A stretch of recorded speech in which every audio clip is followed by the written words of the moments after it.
অলপ খৰধৰকৈ যোৱা আকৌ শালপতি, কোনোবাই দেখিলে হ'ল আৰু বৰ বেয়াকৈ ফচিম। য'ৰ বস্তু ততেই পলাব লাগিব। নাহে নাহে শালপতি, তুমি টেনশ্যন কিয় লৈছা বাৰু? এইটো সময়ত এইফালে কোনো নাহে। শালপতিও আজি ভগৱানে মূৰতে হাগিলে বুজিছা। বিৰাট গধুৰ আকৌ, যেনে তেনেহে আনিছোঁ, অকলে খোৱা সম্ভৱেই নহয়। তেতিয়াহ'লে কি কৰিম বুলি ভাবিছা? অকলে খোৱা সম্ভৱেই নহয় যদি পুলিচকে চমজাই দিয়াগে নে কি? তুমিও যে কথা কিছুমান কোৱা দেই হাল। সেই নমৃত বস্তু ভগৱানে মিলাইছে আকৌ আমাৰ কপালত। আকৌ পুলিচক কিহলৈ দিবগৈ লাগিব? নিজলৈ থৈ এই গাঁৱত মনে মিলা দুজনমানক বাছি বাছি ভাগ লগাবগৈ লাগিব। হালো, ধেমালি কৰিছোঁ ধেমালি। কিনো তুমি কথা বুজি নোপোৱা আগতে? হাল, এইবিধ খালে বোলে 7 জনমলৈ আৰু ঔষধে খাব নালাগে। আমাৰে কপাল ভাল বুজিছা। নিজৰ কথা বাদেই দিছোঁ, ল'ৰা ছোৱালীকেইটাক খুৱাই টনকিয়াল কৰি ল'বলৈ পাৰিলে হ'ল আৰু। হাল, ইয়াৰ ৰখাৰখি কৰি থাকিব নালাগে, একেবাৰে চিধাই পিছফাললৈ পোনাই দিয়া। চিঞৰ বাখৰ নহয় দেই, একেবাৰে চিঞৰ বাখৰ নহয়। কেনেবাকৈ কোনোবাই গম পাবলৈ লাগিলে হ'ল আৰু গোটেই ৰাইজমখাই আহি ল'ব। আহা আহা, পিছফালে পোনাই দিওঁ। গম পাওঁ নহয় মই কথাটো। ইয়াতে ৰখিবলৈ নাই আৰু, পিছফালে পটকৈ মানুহো নাযায়। হাল, এইফালে আহা, অকণমান ধৰি দিয়া। দেখাতহে সৰু বুজিছা, বস্তুটো ৰাম গধুৰ। হাত দুখন একেবাৰে জিনজিনাই গ'ল ওপৰলৈ ধৰোঁতে ধৰোঁতে। ধৰা ধৰা কৃষ্ণক চিন্তি। দেতা দেতা, এইটো আকৌ কি মোনাটো এনেকৈ লৰচৰ কৰি আছে যে? ল'ৰাহে চাওঁ, এইফালে আহ, বৰকৈ চিঞৰ বাখৰ নকৰিবি। কি দেতা? অকণমান উৎপাত নকৰাকৈ মনে মনে গৈ মাৰক ইয়ালৈ মাতিছোঁ বুলি কবি যা। হ'ব দেতা। আৰু শুন, মই অকল মাতিছোঁ বুলিহে কবি আকৌ। মোৰ লগত বস্তা এটা আছে বুলি ভুলতো নকবি। লগত কোনোবা বহিও থাকিব পাৰে ন, গাঁৱৰ মানুহ। নকওঁ দেতা, এতিয়াও নকওঁ।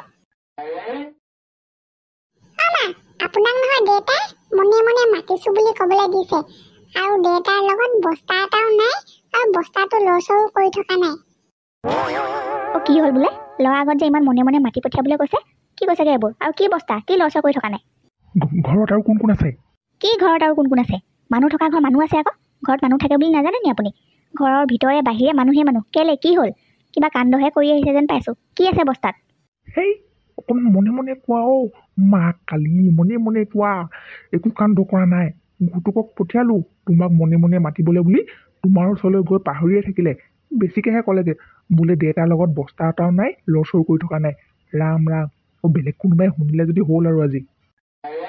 মোৰ ল'ৰাক দুখ দি কথা নক'ব হ'লে। কি আছে আছে কি ইয়াত? দুইটা অথনিৰ পৰা ইমান চোৰৰ নিচিনা চুচুক চামাক কৰি আছে যে, খোলা খুলিকৈ কৈও দিয়া নাই কি আছে।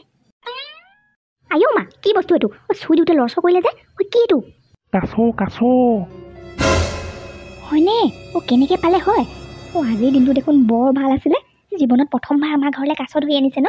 অথনিৰ পৰা মোক কেলেই কোৱা নাছিলে বাৰু? এনেই ইমানকৈ চিঞৰ বাখৰখন কৰি আছিলোঁ পাই। তোমাক ক'বলৈ জানো সুবিধা অকণ দিছা? অথনিৰ পৰা নিজৰখিনিহে কৈ আছা। হ'বচোন দিয়ক কিনো এতিয়া পিছে কি কৰিম বুলি ভাবিছে এইটো? বুজিছা, ধুনীয়াকৈ কাটি মেলি ঘৰত যিমানকণ লাগে থৈ লোৱা, আৰু বাকীখিনি ভাগ ভাগ কৰিব লাগিব। তুমি লিষ্ট এখন বনোৱা, যাক যাক তোমাৰ দিবলৈ মন আছে। এইবিধ বুলিলে আকৌ নিকিনাকৈ কোনো নাথাকেই নহয়, মৰিত পৰি হ'লেও কিনি খাব। তুমি ফোন কৰি মাতি দিবা, এজন এজনকৈ আহি লৈ যাবহি। আজি ভাল ইনকাম এটা হ'ব যেন পাইছোঁ দেই। লাগি যাওক, শুভ কামত পলম কিহৰ? মই ধুনীয়াকৈ বাৰু লিষ্টখন বনাওঁগৈ, আৰু ফোন কৰি মাতি দি পঠিওৱাৰ দায়িত্ব বাৰু মোৰ। আৰু বিকি মেলি শেষ হোৱাৰ পিছত আধা পইচাও কিন্তু মোৰ, এতিয়াই কৈ থলোঁ।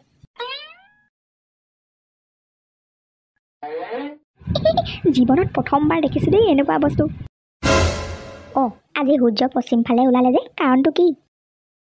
সদায় খং উঠি থকা মানুহজনী, দুখত চকু পানী ওলাই থকা মানুহজনী, মোৰ আগতে সুখ দুখৰ কথা কোৱা মানুহজনী, আজি তাইৰ মুখত হাঁহি।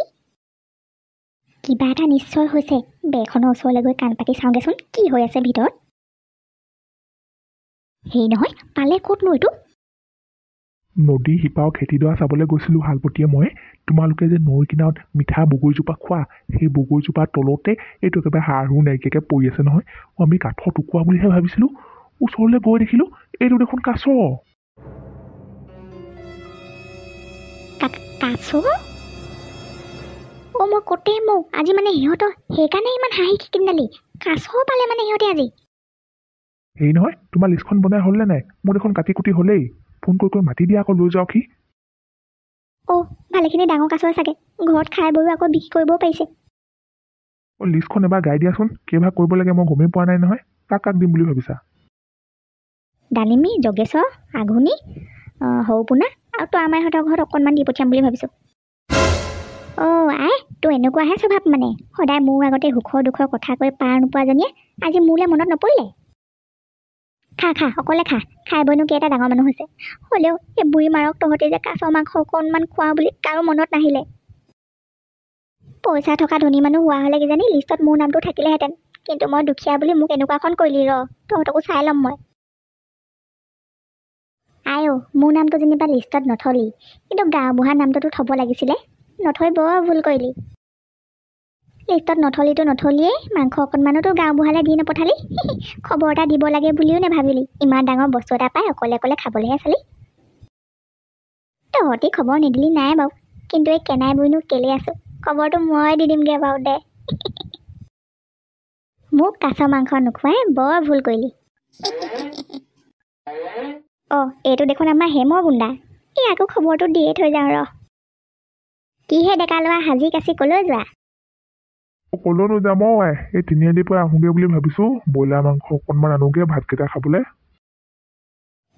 মই আকৌ তই কাছ মাংস আনিবলৈ যাওঁ বুলিহে ভাবিছিলোঁ কেলে তোক খবৰ দিয়া নাই নি কাছ মাংস কাৰ ঘৰত কেলে আমাৰ কণভাইহঁতৰ ঘৰত 10 কেজিমানৰ কাছ এজনী আনি ভাগ কৰি আছে তোৰ ভাগত নপৰিলে নি চবকে দেখোন ফোন কৰি মাতি আছে মই আকৌ তোক প্ৰথমতে মাতিলে বুলিহে ভাবিছিলোঁ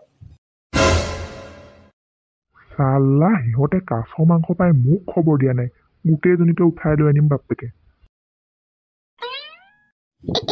মোক কাছ মাংস নোখোৱাই বৰ ভুল কৰিলি এবাৰ চিধাই পুনৰ গাঁওবুঢ়া ঘৰলৈ এই দুটা আকৌ কলৈ যায় ইহঁতকো কৈয়ে থৈ যাওঁ ৰ মোৰনো কি আহে যায়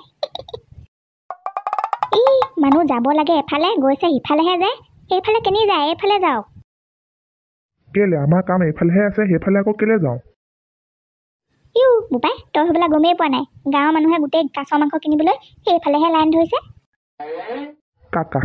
কাছ আকৌ কাৰ ঘৰত কাটিছে আমি দেখোন গমেই নাপাওঁ সেই মোকো অকণমান লাগিছিলে নহয় ছোৱালীজনীক খুৱাবলৈ সেইকাৰণেহে কৈছোঁ সেইফালে কলৈ যাওঁ এইফালেহে কাটিছে আমাৰ কণভাইহঁতৰ ঘৰত কাটিছে আকৌ বহুত ডাঙৰ কাছ 10 কেজিমান হ'ব যা সোনকালে যা নেপাবিগৈ নহ'লে এতিয়া বল কি ভেবা লাগি চাই আছ বাদ দে বাকী কাম পিছতো কৰিম এতিয়া কাছ মাংস আনোগৈ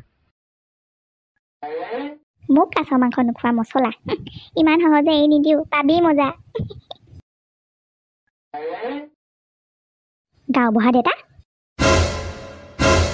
কি ইমান ডাঙৰ এটা কাণ্ড কৰি আছে সিহঁতে আৰু মই গম নাপাওঁ দেউতা মই শুনি আহি আপোনাক কলোহি বুলিহে আপোনাৰ প্ৰতি যি কি নহওক শ্ৰদ্ধা ভক্তিকণ মোৰ সিহঁততকৈ অলপ বেছি নহয় জানো দেউতা খাই বৈ কাছ মাংস হাড়তো বন গজিলেহেঁতেন আপোনাক কওঁতা কোনো নোলালেইহেঁতেন মই কলোহি বুলিহে ঠিক আছে বাৰু গাঁওবুঢ়া হৈ মোক ইমান কোনো গুৰুত্ব নিদিলে যেতিয়া ময়ো ল'ম তাৰ উচিত ব্যৱস্থা ব'ল এতিয়া সিহঁতৰ ঘৰলৈ ব'ল দেউতা ব'লক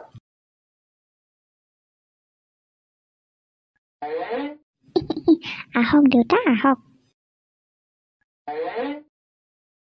পেহী বহুত বহুত ধন্যবাদ দেই আপুনি ক'লে বুলিহে সময়মতে আহি পালোহি নহ'লে আজি কাছ মাংস শেষেই হ'লহেঁতেন মাংস শেষ হোৱাৰ কাৰণে শাককে অকণমান দি পঠিয়াইছোঁ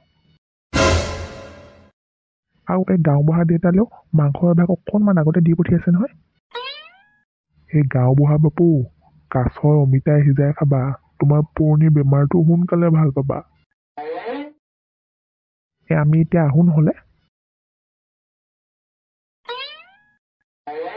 আমাৰ আজি কিনো কপালো পৰম সৌভাগ্য গাঁওবুঢ়া দেউতা আজি আমাৰ ঘৰলৈ আহিছে ইমান এটা ভাল দিনত দেউতা আমি আপোনাক উঠনিৰ পৰা ফোন কৰি আছোঁ নহয় বুজিছে নাই আপোনাৰ ফোনটো লাগে আৰু কাট খাই যায় আপুনি নিজে আহিলে ভালে কৰিলে আজি পথাৰলৈ যাওঁতে নদীৰ পাৰতে কাছ এৰি পাই আহিছিলোঁ দেউতা বোলো আপোনাকে প্ৰথম ভাগ আগবঢ়াওঁ সেইকাৰণে ফোনটো লগাই আছিলোঁ যোৱাটো অসুবিধা আছিলে যে আপুনি নিজে আহিলে খুব ভাল কৰিলে যি কি নহওক আপোনাৰ ভাগটো অলপ আগতে এই ল'ৰাজনৰ হাতত দি পঠাইছোঁ বাৰু এইবোৰ আকৌ কি হ'বলৈ ধৰিছে কি ভাবি কৰিলোঁ হ'লগৈ কি চব ওলোটাহে হ'ল দেখোন ঠিক আছে বাৰু মই নহ'লে গৈ থাকোঁ দে মই বোলো কিবা এটা হৈছে বোলা শুনি খবৰ এটাকে লৈ যাওঁ বুলি আহিছিলোঁ দে মই দেৰি নকৰোঁ আৰু গৈ থাকোঁ বাই মোৰ হ'ল ময়ো গৈ থাকোঁ দে ভাতকেইটা খাই কিন্তু বৰ মজা লাগিলে দেই বহুত দিনৰ মূৰত নোখোৱা বস্তু এটা খালোঁ খালি নে ভালকৈ ভাতকেইটা খালোঁ একেবাৰে পেট ভৰাই খালোঁ আজি নাই বেয়া চেয়া নাপাব আৰু দেই আপোনালৈ থোৱা ভাতটো ময়ে খাই থৈ দিলোঁ সেই আপোনাৰ আহি পাওঁতে দেৰি হ'ল আকৌ মই ভালেই সময় ৰখিলোঁ নহয় সেই নহা দেখি ভোকটোও দুগুণে চৰিলে মই খাই থৈ দিলোঁ আৰু গোটেই সোপা